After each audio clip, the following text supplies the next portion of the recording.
in the Thatcher Woods Fieldhouse of the Rosa Parks shows Philip Seymour Hoffman as Joe King standing on a second-story balcony, watching below as R. Lee Ermey as himself puts John Belushi, Chris Farley, Phil Hartman, Jan Hooks, Norm Macdonald, Gilda Radner, and Denitra Vance through calisthenics. Shows Brittany Murphy as Liz Lemon poke her head up and ask, "Was that one better?" Hoffman, "Yeah, it really was. And I like how you swallowed this time." Murphy, "How do you do it, Jurist Dr. King? How did you go from an alter ego to the boss of audio-only sketch comedy?" Hoffman, "Walk with me, Liz." The two exit the Thatcher Woods of the Rosa Parks Fieldhouse and begin to walk a path in the forest under the moonlight. Hoffman, "What I tell you stays between you and I, or I'll find someone else to book my show and give me a blow, okay?" Murphy, "Of course." Hoffman, "Well, in 2021, I, Joe King, was working as a crooked lawyer in Los Alamos, New Mexico, and I was captured by the Men in Blue." Murphy, "The Men in Blue?" Hoffman, "Right. Okay, the NWO made the Will Smith movies change its name to the Men in Black to avoid detection. They're very deceptive that way." Murphy, "Okay." Hoffman, "Do you think I should cut to a flashback and bring in the cast, or do you just want to talk?" Murphy, "For my own selfish reasons, I prefer we talk. But it might be more enjoyable for the audience if we did a flashback." Hoffman, "Fine." Cuts to Hoffman walking down the street in Los Alamos, New Mexico, where a blue van drives up from behind and drives onto the sidewalk in front of Hoffman, blocking his way.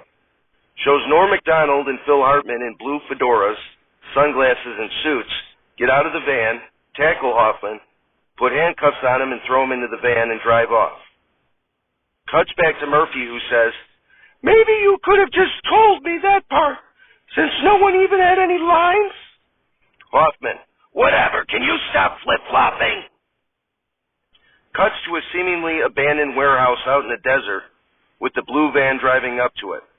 In the van, Hartman puts a blindfold on Hoffman, and he and McDonald take Hoffman out of the van and bring him in the warehouse and up an elevator to what can only be described as a supervillain's lair, with several computers and other machines operating, with various people in hard hats and lab coats walking around. Hartman and McDonald bring Hoffman up a flight of stairs to a mezzanine floor where they enter an office. They sit Hoffman down in a chair opposite a large desk and remove the blindfold. Behind the desk is a chair swiveled backwards. John Belushi from behind the chair says, "Leave us." Hartman and McDonald leave the office and shut the door. Belushi makes the handcuffed Hoffman wait several minutes before finally turning the chair around. Shows Belushi as bald with teal skin, wearing a suit and petting Verne Troyer, who was sitting in his lap, also bald with teal skin. Belushi, "Welcome, Mr. King." Hoffman, "It's Jurist Dr. King." Belushi presses a button on his desk, and a large monitor behind him goes on and shows on the screen Joe King's house. Belushi, "We've been following you for some time now. We know that you've been cheating clients out of money, and we know you throw all of your money into your unsuccessful transsexual bunny ranch." Hoffman, "I figured it'd be all the rage. Who are you? Are you an alien?" Belushi, "An alien to you, perhaps, but my name is Elvin Lee Newhouser." Hoffman, "Elvin Lee Newhouser. You know what you should do? Go by just the letters of your first and last name, but keep the middle name.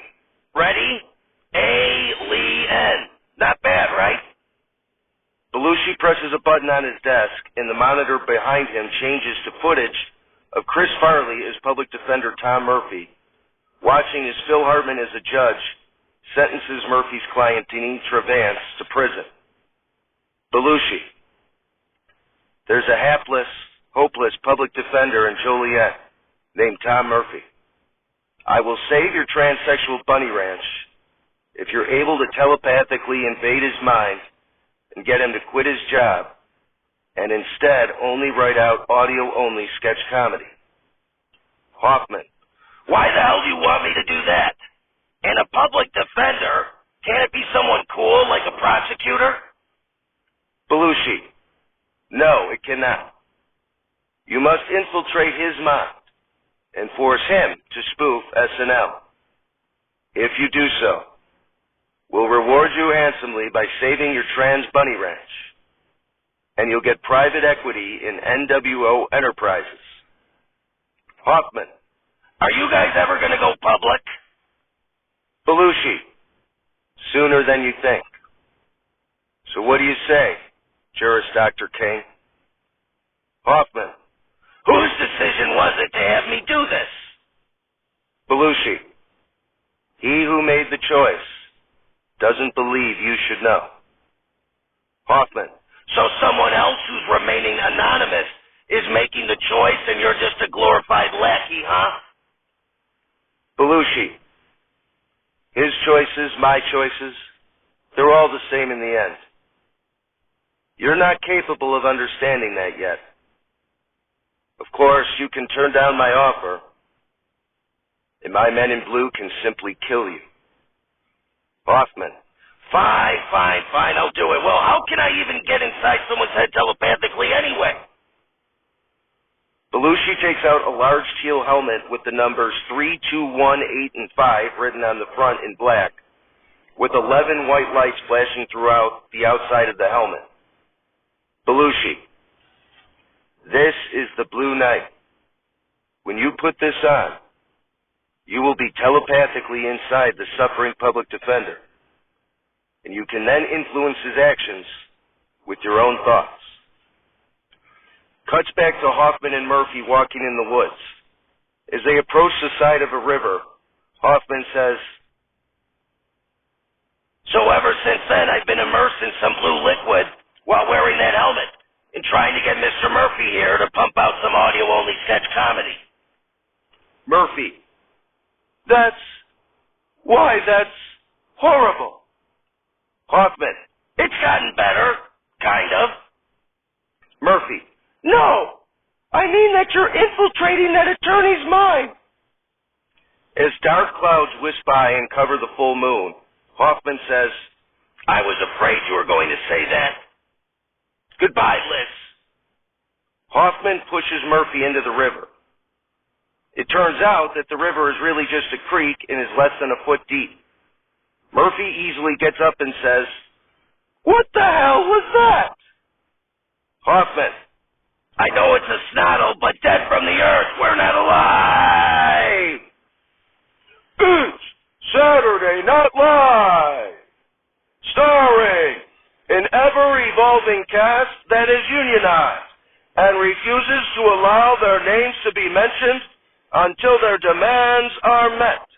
Musical guest, Christine McVie, and your host, Verne Troyer. Ladies and gentlemen, Verne Troyer. Applause, applause, applause. Troyer: thank you. I'm happy to be hosting. I led an incredible life. I was an American actor, comedian, YouTuber, and stunt performer. I was best known for my role of Mini-Me in the Austin Powers film series. Applause, applause, applause. Philip Seymour Hoffman comes out. Boos, boos, boos. Hoffman sneers at the audience before turning to Troyer and saying, hey, Verne, my booker and PA, Liz Lamone, just resigned because I tried to drown her in a shallow creek. So I have a proposition for you. Troyer: I thought I would tell a silly yet heartwarming anecdote about Mike Myers and I on the set of Austin Powers. Hoffman: forget that, okay? I need a new assistant and someone to do the booking of the host and musical guest for me.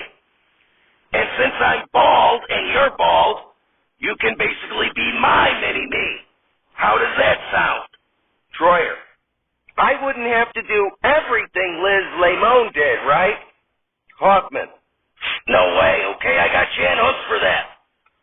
do you say? Troyer. I'm honored, Mr. King. Hoffman. Juris Dr. King. Troyer. Uh-huh.